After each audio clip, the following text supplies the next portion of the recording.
Hello, all you beautiful people out there, and welcome to my channel, and welcome to Atheist Church. Usually on Atheist Church, I explain differences between denominations, like what they believe and all that crap, which is silly if you think about it, because if you've got the truth, why do you have different interpretations of the truth? Doesn't make any sense, does it? Anyway, um, so this time I'm going to do something a bit different. Um, I'm actually going to be talking about something that I have not heard any denomination talk about. Now, keep in mind, I have not visited all denominations out there. That would be impossible because there are thousands. But I have visited a few, and I have never heard anyone talk about this in any denomination. Hey, Lisa. So, anyway, let's get going. All right. So, the tree of life. Uh, sorry.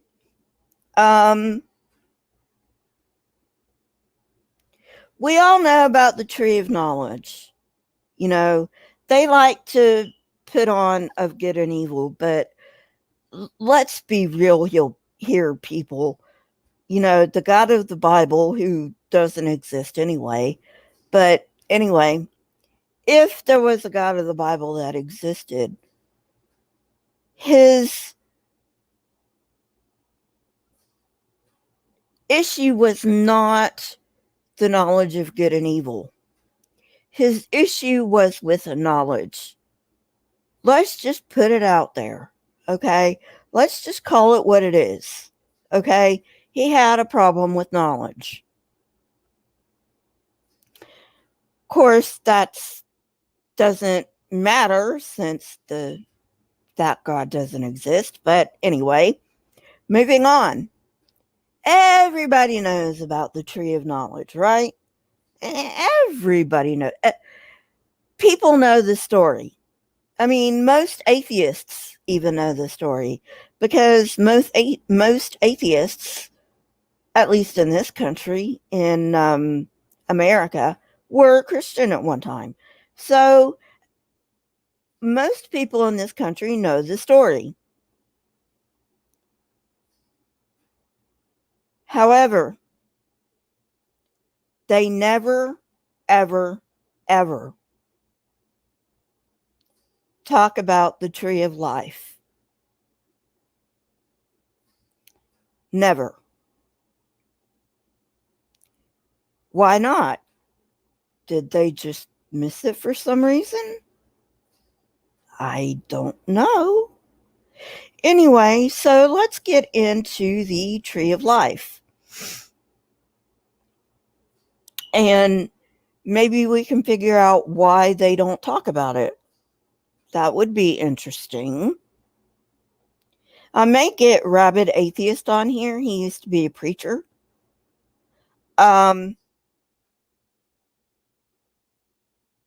And talk about why they don't talk about the tree of life. That'd be an interesting thing to go through. If he can tell us. He might not be able to tell us. So anyway, moving on. So the tree of life. There were two trees in the garden.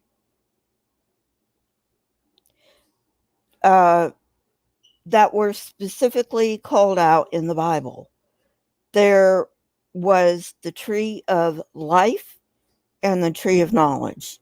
And like I said, I'm just going to call it the tree of knowledge because, let's face it, the God of the Bible didn't want them having knowledge. Didn't have anything to do with good and evil.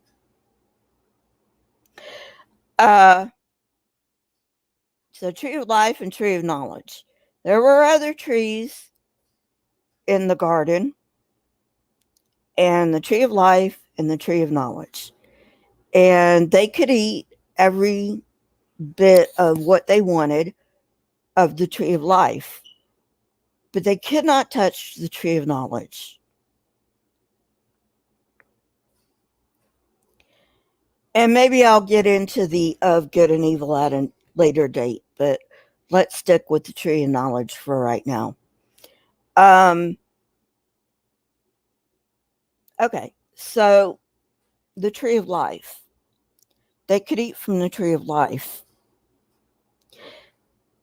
This is a very important point that either they miss or they don't talk about or they miss on purpose.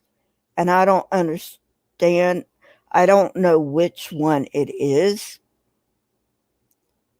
But at any rate,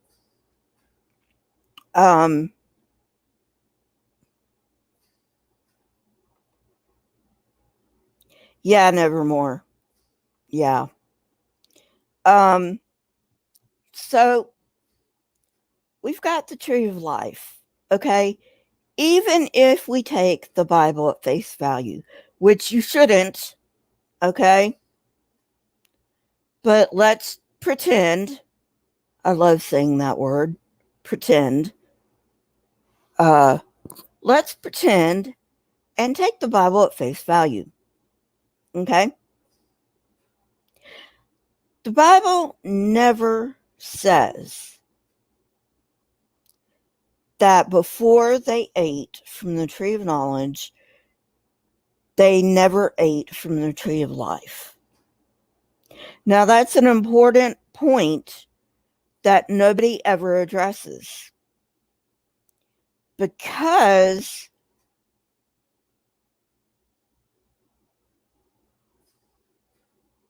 when God kicks them out of the garden, he says, look, we need, and I'm not going to bother with the we.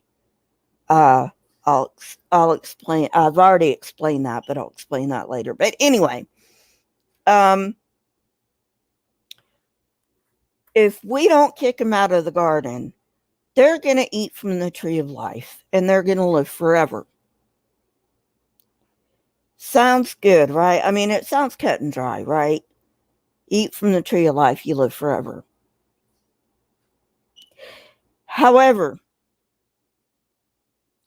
the Bible never, ever says that the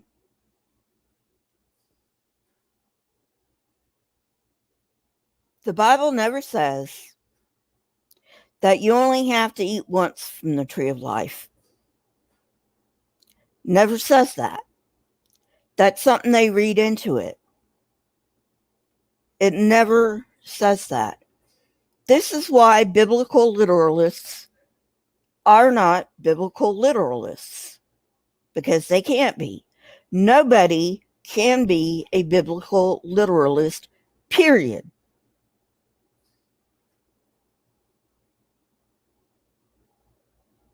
And so at any rate, the Bible never says that all you have to do is eat once from the tree of life and you live forever. Why did God kick him out of the garden? All right, let's look at that. Why did God kick him out of the garden? Well, he already put an angel to guard the way of the tree of life. Why did he need to kick him out of the garden? Well, the short answer is he's an asshole. Let's just call it what it is. But anyway,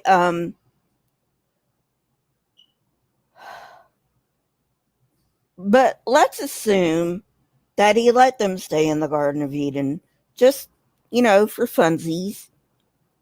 let's assume, because, I mean, hey, the Christians make up shit all the time. Why shouldn't we? Let's assume that God let him stay in the garden, okay? And he put the cherub in front of the tree of life to guard the way of the tree of life. And, okay. So, why then did he kick him out of the garden?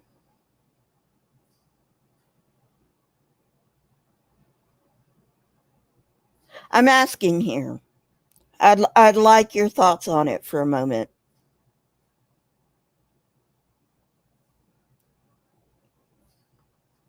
Yeah, Marianne, tell me about it. Also, think about this. Who wants to live forever? I don't want to live forever. Fuck no, I don't want to live forever. Not even if I had a perfect body, I don't want to live forever. Who thinks it's a good idea for people to live forever?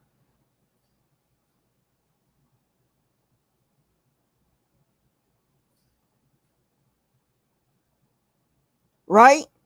I mean, seriously, who thinks it's a good idea for people to live forever? Even if you're in a perfect body, even if your body's never going to wear out, why the fuck would anyone want to live forever?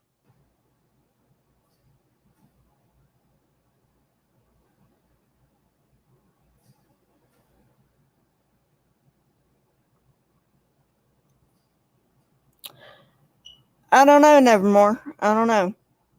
Okay. So,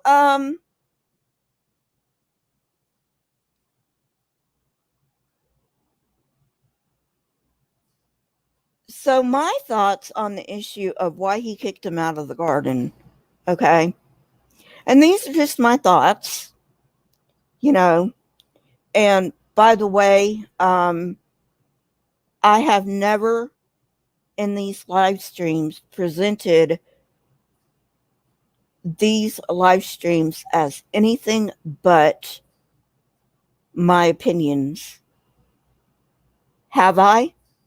Have I ever represented these live streams as anything other than my opinions? My edited videos always have sources.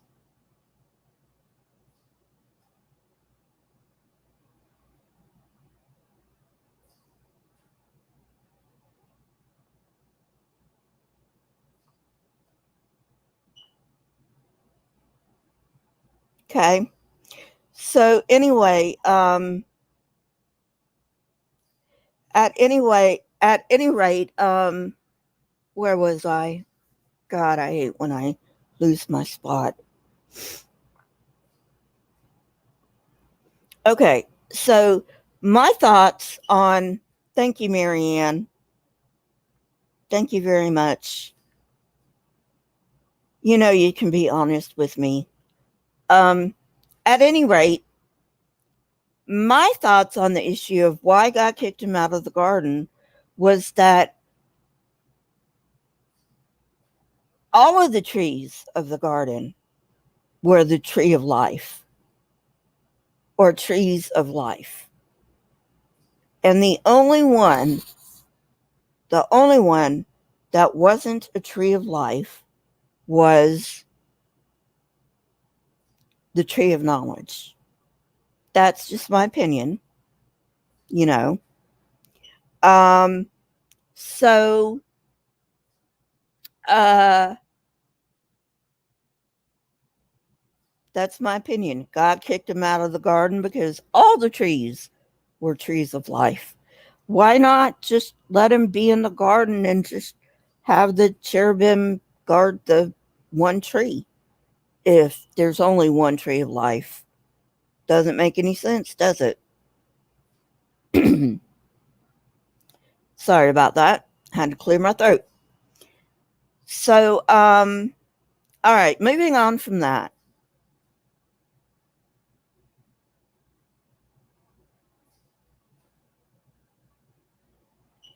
Moving on from that.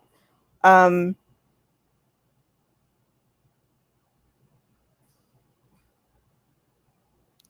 Lisa, I don't know whether you've seen my Origins of Religion series. I haven't done one in a while. I'm going to get back to it, but the problem is there's not much research in the area. So I try to, do other things. Um, but you might like my Origins of Religion. Um, Another thing you might like is my Human Revolution.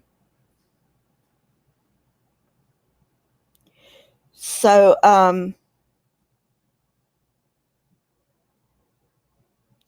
anyway, okay. So,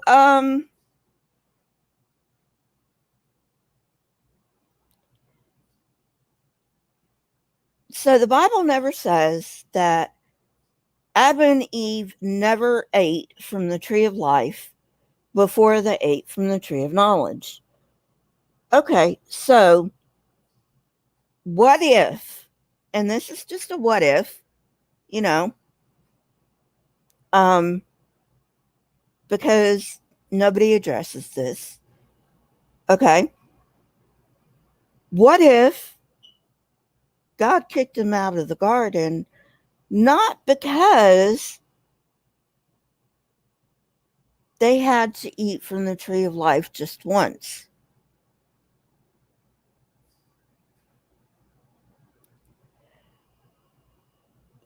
Go with me here. Pretend. Let's pretend. Okay. Let's pretend that you you did not have to eat, that Adam and Eve did not have to eat from the tree of life just once. What if the tree of life was there because they had to eat from it continually in the mythos? Okay. Because, and this is my thinking on it, this is this is how I come up with this. Okay, so I want to explain how I'm coming up with this. um Most depictions of the tree of life have a lot of fruit on it, right?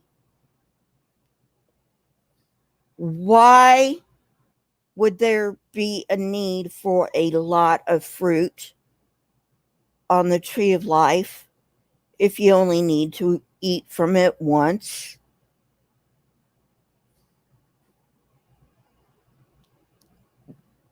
If you only need to eat from the tree of life once, then you only need two pieces of fruit on the tree of life. Done. You don't need trees because trees are living things and they're always going to produce fruit in their season, right? Um, so why are you going to have this tree full of fruit instead of just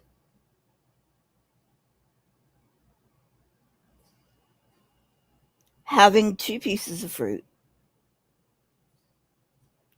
And why does it need to regenerate itself if all you have to do is eat from it once and live forever?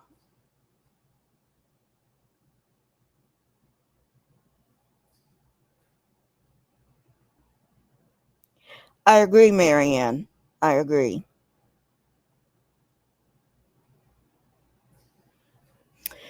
So, those are my thoughts. You know, um,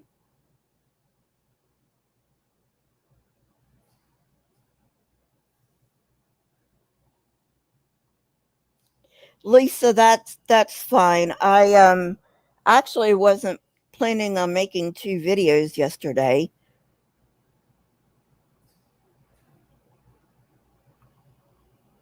I know, that's why I'm not going down the rabbit hole, Marianne, because it's nonsense anyway. So why should I?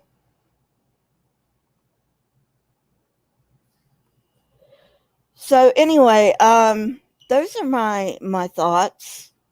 You know, um, on the tree of life, and maybe that's why they don't. Maybe they don't even think to mention the tree of life. Who knows? I mean, as far as I know, and you can correct me if I'm wrong, there are only 2 types of Christians. There are Christians who have their head buried in the sand, and then there are Christians who insist on believing even though they know it's all bullshit.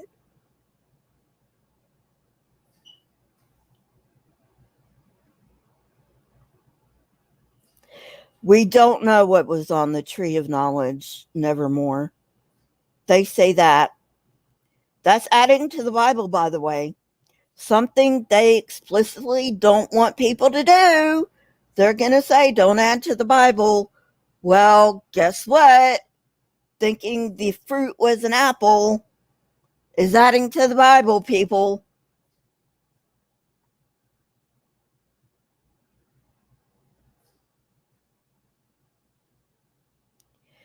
So, anyway, all right. So, I wanted to address another issue. Um, since, you know, it, Atheist Church doesn't take long. Um, it's not like my Saturday live streams. So anyway, so I wanted to get on a topic of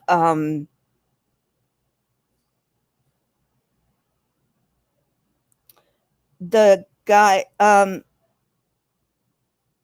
If you saw my live stream about why do people show their ignorance or something like that, um, you, you'll know what I'm talking about. There's this dude that I've been talking to. He actually came over to my channel, um, and he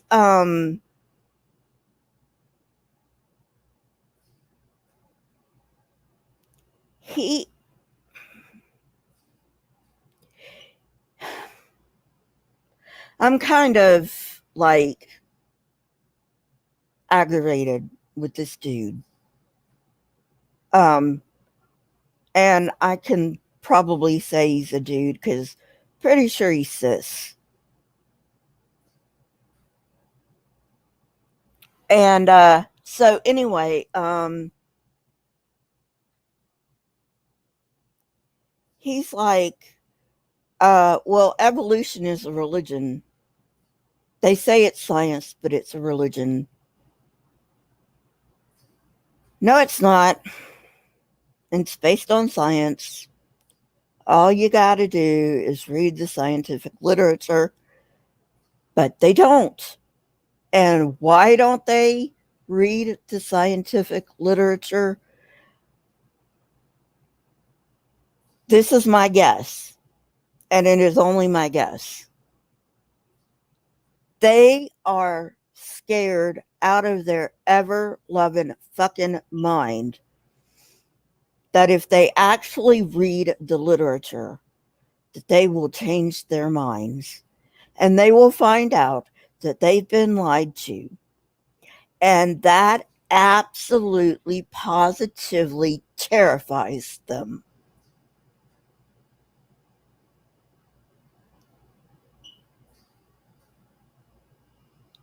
That's what I think. Now, obviously, to read the literature, you do need a bit of scientific background because you're not going to. Obviously, you're not going to, and I'm not trying to put anybody down, okay? Because there are certain words that you need to know before you go digging into the scientific literature.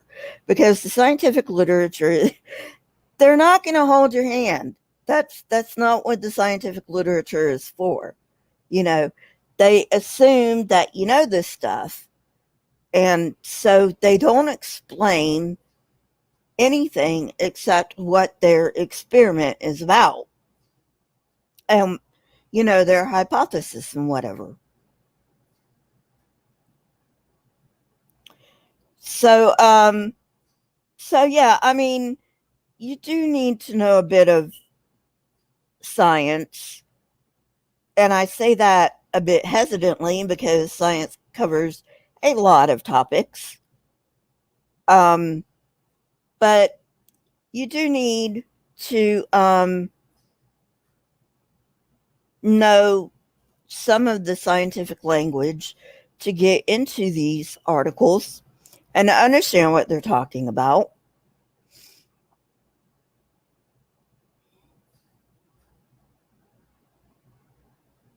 Right, Lisa? Do you know Kent Hovind's definition of religion?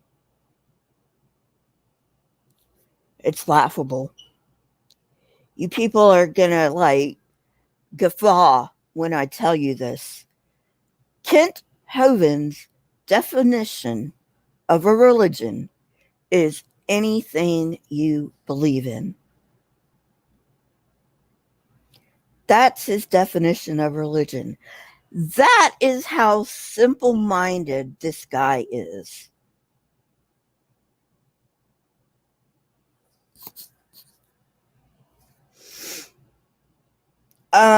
Anyway, so I don't know how long I'm going to be talking to this guy. I will tell you, as long as he's willing to talk to me and take in what I say, I'm willing to talk to him. I did tell him, go to R and Ross channel if you want to learn more about evolution. And he said, well, I don't believe R and Ra. And I'm like, that's fine. I don't believe R and Ra either. I'm not credulous. You need to be absolutely stupid to believe anybody. Go to the scientific literature. Look up the goddamn literature on the subject.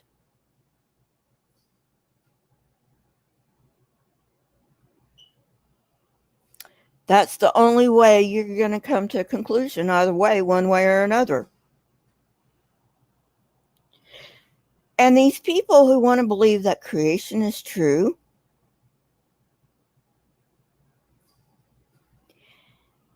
have some problems.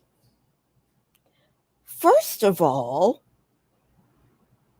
we've got vestigial organs.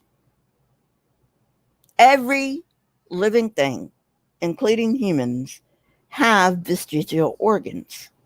Now, again, Dopehead Kent thinks a vestigial organ is something you don't need anymore.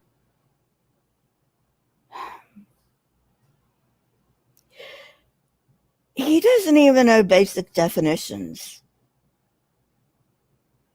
Anyway, I'm sure a lot of creationists don't know basic definitions, and they're gonna think that a vestigial organ is something you don't need anymore. No, that is not correct. A vestigial organ is not necessarily something you don't need anymore. That's not the way evolution works. A vestigial organ is defined. If you don't believe me, look it up. And you should not believe me. You should look it up for yourself. A vestigial organ is one that does not perform the original function anymore.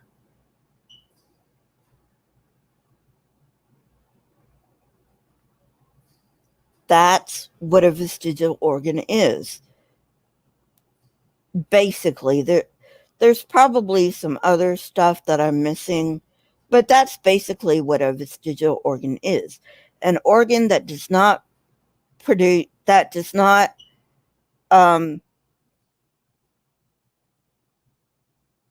function in its original manner.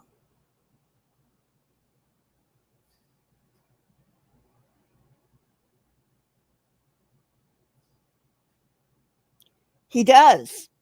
Absolutely. He's an evolution denier through and through. In fact, he said a lot of dumb stuff. He is so dumb I can't even watch him. I have to watch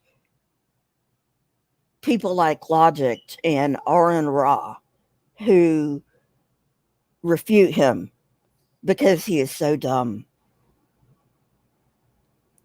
He thinks we were especially created by God. He doesn't think that whales walked on land at one point. And to get this point across, he goes to a picture of a modern whale, a skeleton of a modern whale, and he circles the vestigial pelvic bone of a modern whale. Modern whale. And then he says, this is what they're talking about. Imagine them walking on land. Kent, thank you very much for making our point for us.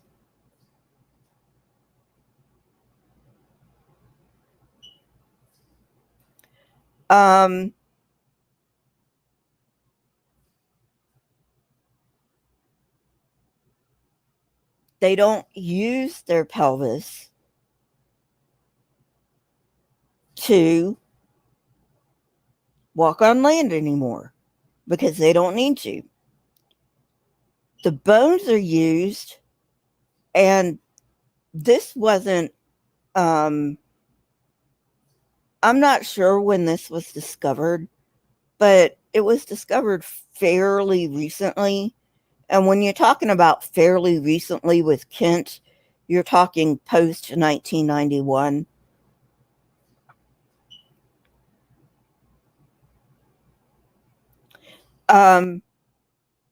But he even acknowledges that the pelvic bones are different in males and females. Well, gee, Kent, why do you think the pelvises of whales are different in males and females? Gee, maybe because their original function for males and females was different.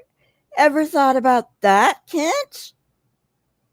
Of course he doesn't. He doesn't think.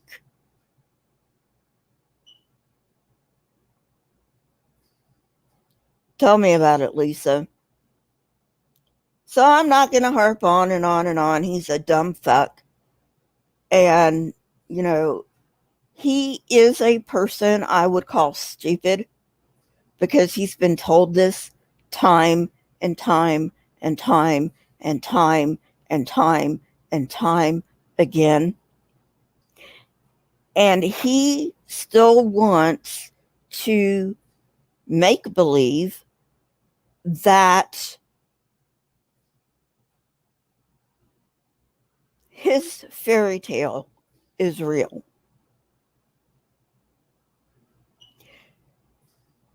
Other people, I will give the benefit of the doubt, unless they're like Ken Ham, who's also been told numerous times how wrong he is. So anyway,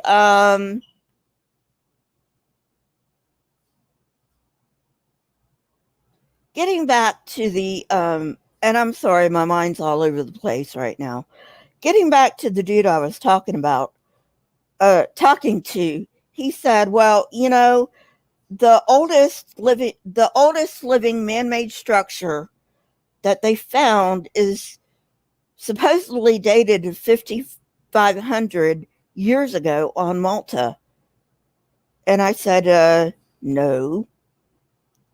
The oldest man-made structure that they've found thus far is Göbekli Tepe in Turkey, modern day Turkey, dated to about 10,000 years ago.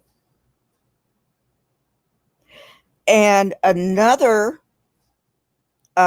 we don't know whether it's a sacred space or not. We think it's a sacred space because of the time and effort they put into it, but we don't really know for sure. Another place was found not too far from Göbekli Tepe that is dated to around the same time. So, no, you are not correct in asserting that the oldest man-made structure was found in Malta, and it was dated, quote unquote, supposedly to 5,500 years ago. That is absolutely fucking wrong. And then he said, and then the dates just drop off from there. You've got the Great Pyramid at 4,500, which I am not sure that is an accurate date.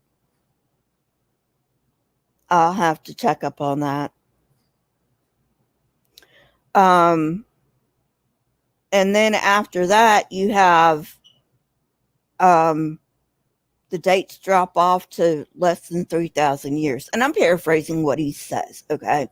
Paraphrasing what he says. No, that's not correct. Stonehenge is around, well, I don't want to say this with absolute authority, but I think Stonehenge is around 6,000 years old. I think, but I'm not sure. So, I'll have to look it up about Stonehenge, but I think it's around 6,000 years old. So he's absolutely, positively wrong about the oldest man-made structure. By the way, Jericho, as far as I know, Jericho is the oldest city. Obviously, it hasn't been inhabited continually. But as far as I know, and I could be wrong about this, Jericho is the oldest city. And Jericho was founded 9,000 BCE. Around 9,000 BCE. Tell me, how does that fit in with your flood model?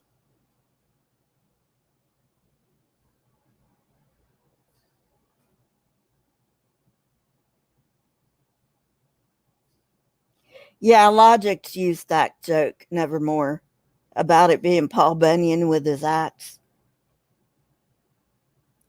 So you've got the city of Jericho, which was founded around 9,000 BCE. So we're talking 11,000 years ago.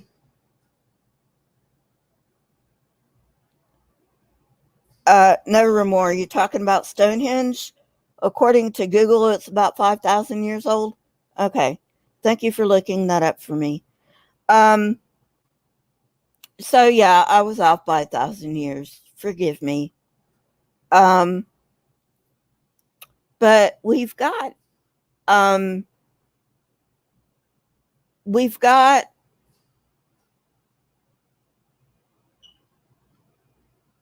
Jericho, which was founded 11,000 years ago. Thank you, Nevermore. Then we have Göbekli Tepe, which is about 10,000 years old.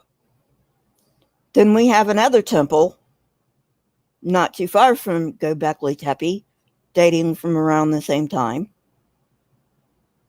Then we have Stonehenge at 6,000 years.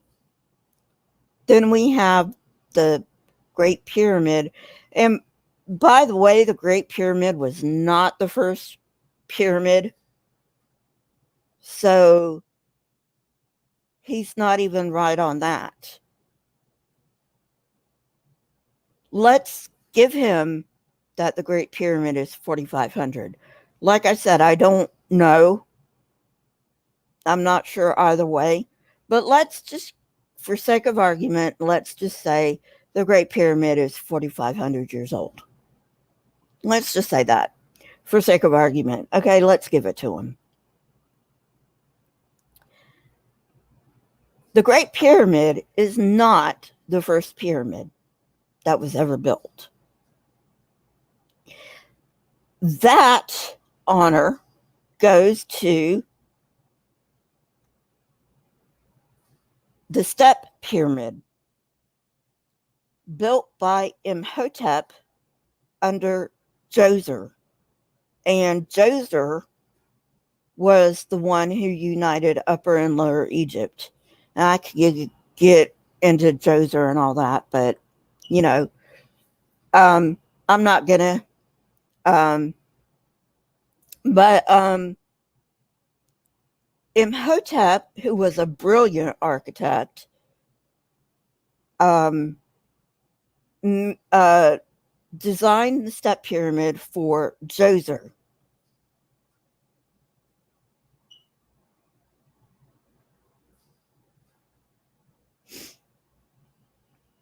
And however, the Step Pyramid didn't come out of the blue. Okay? Before that, before we have the Step Pyramid, we have what are called mastabas. Now, a mastaba is simply a stone slab that covers a royal or a noble grave. That's what a mastaba is. It's a stone that covers a royal or a noble grave. That's all it is, okay? So Imhotep decided, well, we've got this great guy, Djoser. He has united Upper and Lower Egypt. And he needs something awesome. Something more awesome than a mastaba. So his great idea, and this was brilliant, credit where credit's due, is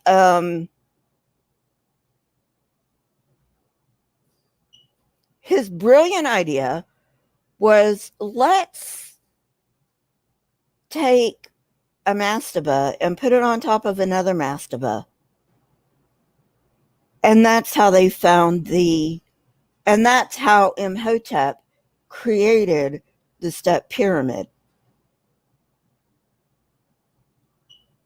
Now, I'm not sure how old the Step Pyramid is, but believe me, it's older than the Great Pyramid by a long shot. In fact, the Great Pyramid is nowhere near the Step Pyramid. The Step Pyramid is in Saqqara, and the Great Pyramid is in Giza.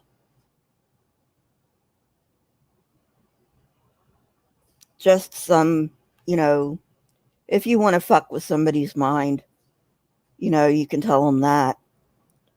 Anyway,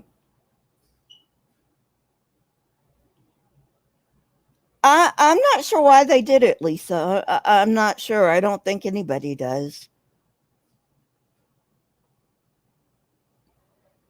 But that's where the step pyramid came from. And then they decided, the Egyptians decided, well, we're going to fill in the gaps in the step pyramid to make a true pyramid. So that's what they were doing, except they found out that the angle was too steep. So they ended up with what is called the bent pyramid. Because they had to, the angle was too steep, so they had to, quote unquote, bend the pyramidium, which is the top of the pyramid, to make it close properly. And then eventually, because this wasn't we've got the pyramid down, this wasn't an instantaneous thing. Eventually they got to the point where they could make true pyramids. So that's just a little bit of history for you. So if anybody wants to tell you the oldest man-made structure was found in Malta in 5,500 years, they are full of shit. And I told him, I said, you know what? Next time, you may not want to try pulling your bullshit on someone who is 6 credits away from her BA in anthropology. Might not want to do that.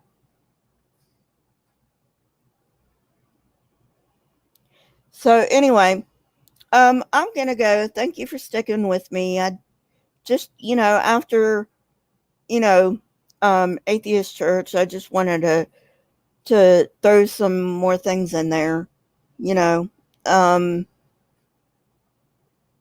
Actually, Lisa, some people still do. Some people still do. Oh, some people still do.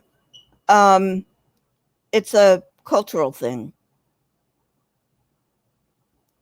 So anyway, any Christians who come in here, if you've made it this far, congratulations. But more importantly, if you're a Christian, don't try to convert the Jews. Okay? Don't try to convert anybody. We don't want your fucking theology. We don't want it. The Jews don't want it. Nobody wants it. Keep it to yourself. You're more than welcome to have your beliefs as long as they are not hurting anybody. I don't care. But keep them to yourself. Also, be kind to each other. Don't hate. Don't be accepting. Be accepting to trans people and LGBTQ people and everything like that, okay? So anyway, I will see you guys later, and you have a very, very, very nice night, and I will talk to you later. Bye.